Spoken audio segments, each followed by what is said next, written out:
Mahadev. Welcome back to my channel. मैं सुबह उठ चुकी थी, 6:30 बज रहे थे और मैं अपना पी रही थी गर्म पानी क्योंकि मुझे जाना था कूपर हॉस्पिटल। जी हाँ, मेरे हेल्थ का थोड़ा इशू चल रहा है तो मुझे कूपर हॉस्पिटल जाना था। कूपर हॉस्पिटल कैसा है, अगर आप लोगों को इसका रिव्यू चाहिए तो मैं बताऊँगी और डिटेल में बताऊँगी, पर हाँ मुझे तो बहुत पसंद है, बेस्ट है। तो मैं अपना गर्म पानी लेके बैठ गई थी। मैंने थोड़ा सा टाइम लिया, मेरी दोस्त भी मेरे साथ हॉस्पिटल जाने वाली थी और ट्रस्ट मी, क्योंकि बहुत भीड़ होती है तो वहाँ आपको सुबह सुबह ही जाना होता है। पर मैं जैसे ही मैं और मेरी फ्रेंड गए, वहाँ का काउंटर और सीन देख के तुम चौंकी गए, कोई भीड़ नहीं था। फिर हमने टिकट ली और वो अपने स्किन के डॉक्टर के पास गई और मैं सर्जन के पास गई। और फिर डॉक्टर से दिखाने के बाद हमने खाए वहाँ के कैंटीन में डोसा, और डोसा खाने के बाद मैंने लिया अपना ब्लड टेस्ट का अपॉइंटमेंट इन कूपर हॉस्पिटल। मैंने ड्रेस चेंज नहीं करा हॉस्पिटल से आने के बाद, मैं जनरली करती हूँ क्योंकि कपड़े जो हॉस्पिटल के रहते हैं वो मैं तुरंत ही खोल लेती हूँ। पर मुझे बेडशीट वगैरह चेंज करना ही था और मैं बहुत टायर्ड थी, मुझे बहुत नींद आ रही थी और मैंने डोसा खा लिया था और फिर मुझे थोड़ी और नींद आने लगी थी। तो मैंने कहा पहले थोड़ा ग्रीन टी पी के मैं उसके बाद फ्रेश जब थोड़ा सा फील करूँगी तो मैं उठ के सारा काम करूँगी। तो कूपर हॉस्पिटल के बारे में मैं एक चीज़ कहना चाहती हूँ, वो बहुत ही अच्छा हॉस्पिटल है, ट्रस्ट का हॉस्पिटल है।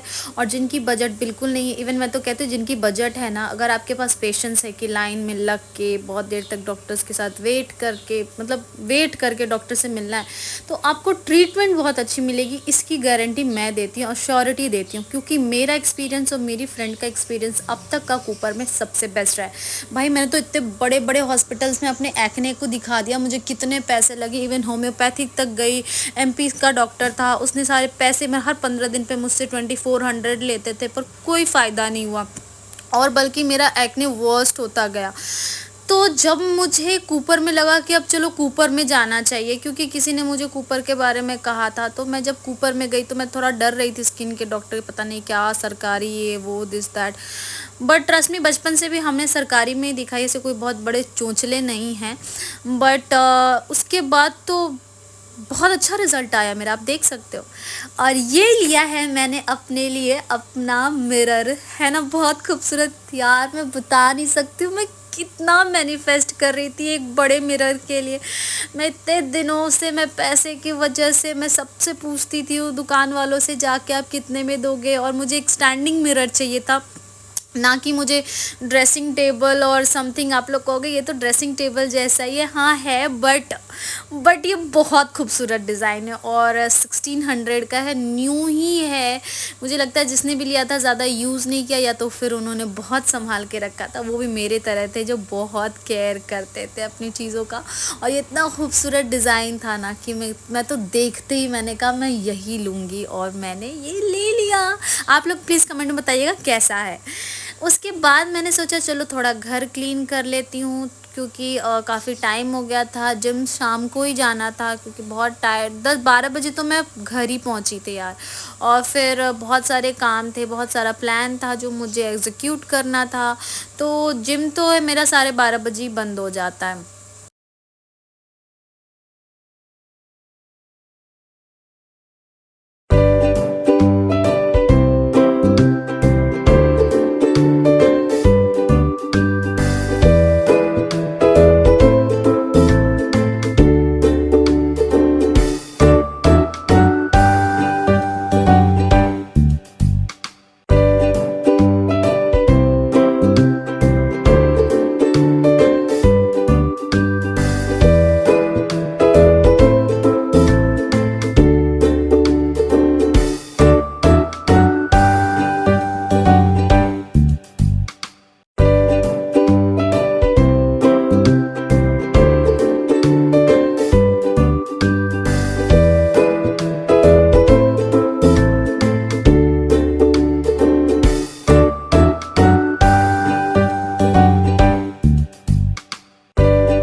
बाहर काम से गई थी, मैंने अपना लंच वंच कर लिया था। घर आने के बाद फिर मैंने पिया पानी, नॉर्मल हुई। और मेरे को आदत है यार कि जब मैं घर से कहीं भी बाहर जाती हूँ ना, और 1-2 घंटे के लिए, तो मैं घर आने के बाद ना मैं थोड़ी देर रेस्ट करती हूँ, क्योंकि मैं चलती बहुत हूँ।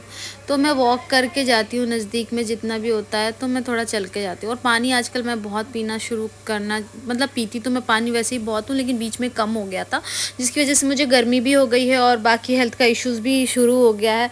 और ये एक्ने, अब मुझे देख सकते हो एक और निकल आया है। नहीं बाबा, अब मैं ये रिस्क नहीं ले सकती। मैं बहुत परेशान रही हूँ, बहुत कॉन्शियस रही हूँ, क्योंकि लाइफ में आज तक मुझे एक छोटा दाना भी नहीं हुआ था। मेरी स्किन इतनी अच्छी अभी भी है, हो गई है, पर पहले तो बहुत ही अच्छी थी बिना कुछ किए हुए, जिसको बिगाड़ा भी मैंने ही था। और कुछ मुंबई के वेदर की वजह से ऐसा हो गया था। मैंने पानी पिया, अपने लिए ग्रीन टी बनाई और मैं बैठ गई बुक पढ़ने के लिए। जी हाँ, अभी मैं पढ़ रही हूँ प्रियंका चोपड़ा की जो अनफिनिश्ड है। वो एक्चुअली क्या है ना कि मैं बहुत सारे बुक्स ना एक साथ तो 2-3 बुक्स पढ़ती हूँ। अब लोग कहेंगे ऐसा कैसे बुक पढ़ते हो, तो हर किसी की आदत होती है, और ये आदत तो शाहरुख सर को भी है। शाहरुख खान क्या बोलते हैं, रोमांस किंग, उनकी भी आदत है कि वो एक साथ 2-3 बुक पढ़ते हैं। तो मुझे भी ये सुन के बहुत अच्छा लगा, पर मेरी आदत है यार, मैं ना एक साथ 2-3 बुक पढ़ती हूँ। एक कॉन्सेप्ट वाइज पढ़ती हूँ, एक फिक्शन वाला पढ़ती हूँ, और कुछ चुटकुले वाला पढ़ लेती हूँ, कुछ मज़ेदार साइंटिफिक, मुझे जो भी ना, ऐसा कोई ऐसा ये नहीं है ना। भगवत गीता वगैरह मैं पढ़ लेती हूँ, द सीक्रेट है वो बुक पढ़ लेती हूँ। एक मोटिवेशन मुझे मिलती है, और मुझे चाहिए मुझे मोटिवेशन, तो मैं पॉडकास्ट वगैरह भी बहुत सुनती हूँ। मुझे तो मोटिवेशन चाहिए यार, मुझे तो आप दिन में 24 घंटे मोटिवेशन वाली बातें करते रहो, मैं बहुत एक्साइटेड रहूँगी। मुझे तो चाहिए यार। मैं अपने लाइफ में दोस्त भी ऐसे ही रखे हैं मैंने, जो मुझे बहुत बहुत अच्छी बातें मुझसे करते हैं, बहुत अच्छे भी हैं वो। और ये देखो मैं अपने बालों के साथ क्या कर रही थी, एक्चुअली मैं ना ग्रीन टी पी के और बुक पढ़ने जाने के लिए प्लान कर रही थी। मैं अपने बालों को देख रही थी, क्योंकि मैंने ना 3 दिन के बाद शैम्पू करा था। बीच में मुझे शैम्पू करने का मौका ही नहीं मिला था, क्योंकि मैं इतनी वो आ गई थी ना स्ट्रेस में, और मुझे कुछ भी करने का मन ही नहीं कर रहा था, जिस वजह से मेरा जो एक प्रॉब्लम है वो थोड़ा बढ़ गया स्ट्रेस लेने की वजह से, जिसके लिए मैं हॉस्पिटल गई थी। ये देखो कितनी शरीफ बच्चे की तरह मैं बुक पढ़ रही हूँ, पर मैं सच में बुक पढ़ रही थी। ये कैमरे के लिए बिल्कुल नहीं था, मैं बुक पढ़ रही थी, और मुझे ये बुक बहुत अच्छी लग रही है। वैसे भी प्रियंका चोपड़ा मेरी बहुत फेवरेट हैं, और उनकी बातें मुझे बहुत अच्छी लगती है सुनना।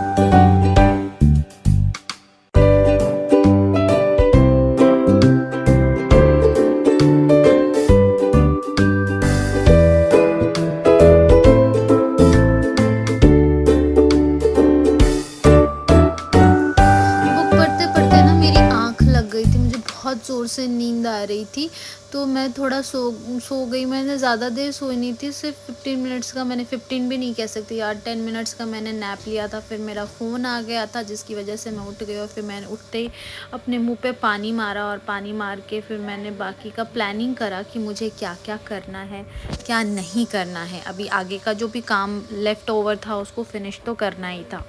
के 6 बज रहे थे, और मैंने सोचा मुझे जिम जाना है, तो मैं अनार छिल के खा लूँ या क्या करूँ। मैं बहुत कंफ्यूज थी। मैंने सोचा काम वाम कर लिया था, मैंने सोचा यार खा लूँ या जूस बना के पीऊँ। सब कहते हैं फ्रूट्स को जूस बना के नहीं, ऐसे ही खाना चाहिए। और पर मैंने सोचा नई मिक्सी आई है, नई मिक्सी मैंने ली है, तो जूस बना के पीऊँ। तो फिर मैंने सोचा चलो अनार को ये करती हूँ, छिलती हूँ पहले, और फिर डिसाइड करती हूँ। मैं बड़ा कंफ्यूज थी यार कि मैं क्या करूँ सच में। मैं बहुत किसी चीज़ में ना, जिसका कोई रीज़न नहीं होता, जहाँ कोई ज़्यादा स्ट्रेस लेने की बात नहीं होती है, मैं उस चीज़ों में भी बहुत कंफ्यूज हो जाती हूँ और स्ट्रेस ले लेती हूँ। और ये नेचर ना मेरे पापा से मुझे मिला है, क्योंकि वो भी बहुत कंफ्यूज रहते हैं, बहुत कंफ्यूज रहते हैं। ये मैंने उनको देखा हुआ है कि जब हमें गाँव जाना होता था ना, तो वो ना ऐसे कंफ्यूज हो जाते थे कि जाएं कि नहीं जाएं, जाएं कि नहीं जाएं, जाएं कि नहीं जाएं। फिर ये हुआ, फिर बच्चों को ले जाएँ कि नहीं ले जाएँ, क्या करें, वहाँ क्या करना है, यहाँ करना है। तो वो जितनी भी पापा की ये जो पर्सनैलिटी है ना, मेरे अंदर आ गई है, मुझे ऐसा लगता है। बहुत ऑनेस्ट है वो, बहुत कन्फ्यूज़ रहते हैं वो, बहुत इमोशनल पर्सन है। हाँ, मैंने लोग कहते हैं मर्द को दर्द नहीं होता, पर मैंने अपने पापा को रोते हुए देखा है मेरी दोनों दीदी की विदाई पे। इतना तो मेरी माँ नहीं फूट-फूट के रोई थी, और जितना मेरे पापा फूट-फूट के रोए थे, और दोनों जिया जी को ऐसे गले मिल के कह रहे थे मेरी बच्ची का ख़्याल रखना। मतलब इतना फूट-फूट के रोए थे ना, इतना फूट-फूट के रोए थे ना। और लिटरली मैं कहती हूँ, मुझे मुझे ना पापा को देख के रोना आ जाता है। मैं अपने पापा को ऐसे रोते हुए नहीं देख सकती। जब वो रोते हैं ना तो मुझे बड़ा रोना सा आ जाता है। पर पहले बड़ी दीदी की जब विदाई में ना सभी रो रहे थे ना घर में, तो मुझे बहुत हंसी आ रही थी। मैं बहुत हंस रही थी, मैं बहुत हंस रही थी। और आई डोंट नो व्हाई, मैं बच्ची थी यार। और छोटी दीदी की भी मुझे थोड़ी शर्म शर्म क्या कहूँ मैं, पापा को रोते हुए देख के मुझे दुख हो जाता है। पर बाकी जब रोते हैं ना कोई, तो पता नहीं कि मुझे हंसी आने लगती है कि ठीक है यार, खुशी का माहौल है। और लड़की भी रोती है विदाई के टाइम में। अगर लड़की को कह दो ठीक है तुम मत जाओ, तुम यहीं रहो। एक बहुत अच्छा जोक सुनाया था मेरे फ्रेंड ने कि वो मैं आपको कभी बाद में बताऊंगी। फ़िलहाल मैंने डिसीज़न ले लिया था कि मुझे जूस ही बनाना है। तो मैंने थोड़ा अनार डाला, उसमें थोड़ा सा पानी डाला, और फिर मैंने जूस बनाया। और जूस बनने के बाद ना मैं आपको बताती हूँ कि पीने का मुझे कैसा एक्सपीरियंस रहा, कैसा रहा। अब जूस है तो अच्छा ही बना होगा यार, पर कितने अमाउंट में बना है, ज़्यादा बना नहीं। अनार ऐसे जब मैंने छिला था ना, ऐसा लग रहा था बहुत सारा अनार है और काफ़ी अच्छा खासा जूस निकल जाएगा, पर ऐसा निकला नहीं। पर जो भी था बहुत प्यारा लग रहा था और बहुत अच्छे से ब्लेंड हो गया था। ये देखो मेरी नौटंकी। तो मैंने कहा कि मैं आप लोगों को पी के बताती हूँ। तो मैंने पिया, और फिर आप लोग देख लो। मैंने इसको ना छाना नहीं वो छन्नी में, और मैंने मतलब अच्छा था नो डाउट। और बीज पूरी आ रही थी मुंह में, उसका बिया जो होता है ना। तो मैंने सोचा ऐसे ही पी लूँगी, बीज को फेंकूंगी नहीं, वो फ़ायदा ही करेगा। बट मैंने ना एक दो घूंट पिया, देन आई रियलाइज़ कि नहीं, इसको छान लेती हूँ। क्योंकि ना ऐसे तो मैं फ्रूट्स खा सकती हूँ बीज के साथ, और पर ऐसे पीना बहुत मुश्किल है। आप लोग सोच रहे हो कि कहीं मैं वोमिटिंग तो नहीं कर रही। नहीं, वोमिटिंग नहीं कर रही थी, बहुत ज़्यादा मुँह में आ जा रहा था जूस, तो इस वजह से फिर मैंने डिसाइड किया कि मैं इसको छान लेती हूँ, और छान के फिर मैं पीती हूँ। मेरा बहुत अच्छा बॉटल था, मैंने सोचा था शीशे का जूस पीने के लिए, मैंने डीमार्ट से लिया था, तो मैंने सोचा था उसमें मैं पीऊँगी, पर मैं भूल गई उसमें डाल के पीने का। तो मैंने ऐसे ही कप में छाना, और कप में छान के मैंने पी लिया।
में अपने जिम जाने के लिए और मैंने बनाया वही अपना एनर्जी ड्रिंक जो मैं जिम में वर्कआउट के दौरान मैं पीती हूँ।